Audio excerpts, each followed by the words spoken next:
The love of Christ controls us, compels us, pushes us out to live for others and not for ourselves.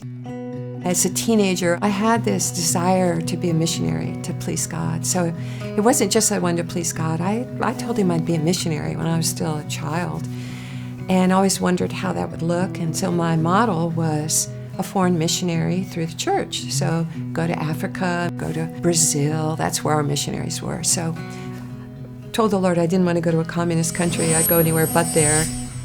And that's sort of a challenge to the Lord when you do that, because he can do anything he wants with me, And but all of a sudden my heart was being drawn toward the very place I was afraid to go to. The only reason I said that I wouldn't go, was I was afraid.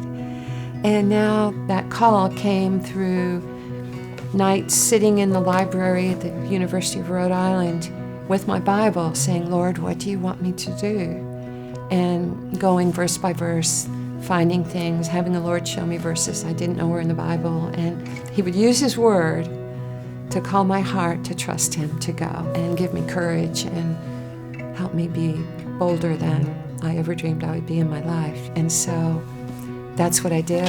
And I ended up working in many communist countries during those years. And I'm so grateful that I got to do that. So as we're talking, I'm thinking if perhaps you, someone listening, has a country or people group, or even a community within your own hometown community that you have a burden for, or you at least, you look at and you go, who will help them come to know Christ?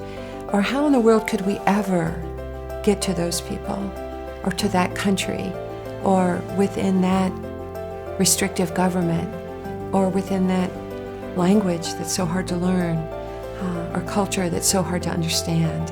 I would just say, spend time in the Word. Listen to what the Holy Spirit is saying to your heart.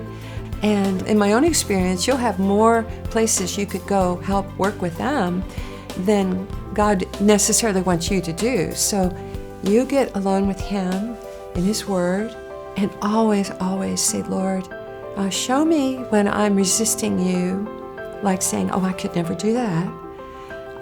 It doesn't mean He's going to make you do it, but don't keep those hard places. Immediately say, Lord, whatever you want for me, I want to do what you know is the very best for me, and also for you, for God's glory.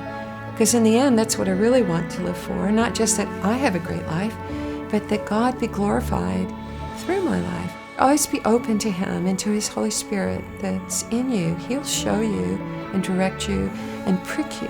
He'll just say, go talk to that person, or think about those verses again. Or if you feel called to learn a language, go learn a language.